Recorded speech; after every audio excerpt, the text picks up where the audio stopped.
इसी के साथ सबसे इम्पॉर्टेंट चीज़ कि अब आपको इसका रजिस्टर मेंटेन करना है MBP 2 में, ठीक है। और जितनी भी आपने लोन, इन्वेस्टमेंट, गारंटी जो भी दी है वो सब कुछ आप क्रोनोलॉजिकल ऑर्डर में लिखोगे। साथ ही में इसको ऑथेंटिकेट कौन करेगा? डायरेक्टर या फिर CS जो भी ऑथराइज्ड है। Now we start 187। 187 क्या कहता है? बेसिकली 187 बोलता है कि investments of a company to be held in its own name.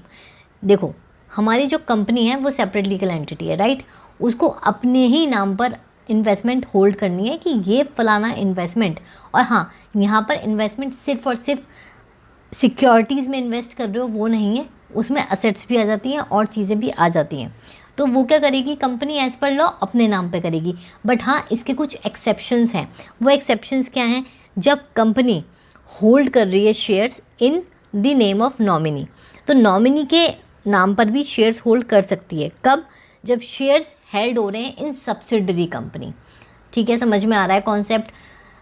Law क्या बोलता है कि कंपनी को जो भी इन्वेस्टमेंट है अपने नाम पर लेनी है। बट लॉ ने बोला कुछ ऐसे एक्सेप्शंस हो सकते हैं जहाँ पर कंपनी अपने नाम पे न लेकर किसी और पर्सन या कोई भी जो ऑथराइज पर्सन होगा, जो हम देखेंगे अलग अलग उसमें कर सकता है। सबसे पहले सब्सिडरी कंपनी में शेयर्स हेल्ड करने हैं तो वो नॉमिनी के नाम पर कर सकता है। ठीक है, number of members is not reduced below the statutory limit, क्योंकि हमें लिमिट मेंटेन रखनी है। दूसरा, अगर डिपॉजिट सिक्योरिटीज़ हो रही हैं, बैंकर्स ऑफ द कंपनी जो है, ठीक है, डिविडेंड या इंटरेस्ट के लिए आप बैंकर्स के नाम पर भी ले सकते हो। ठीक है, जो सिक्योरिटीज़ हैं।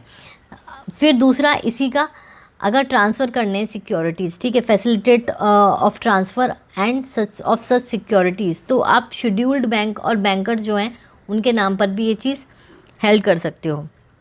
Securities held as beneficial owner hold in the name of depository, वो तो होता ही होता है। ठीक है, ये आपका पूरा का पूरा 187 है। यहाँ भी आपको रजिस्टर मेंटेन करना है इन MBP 3। ठीक है, वे securities are held as a beneficial owner in the name of the depository.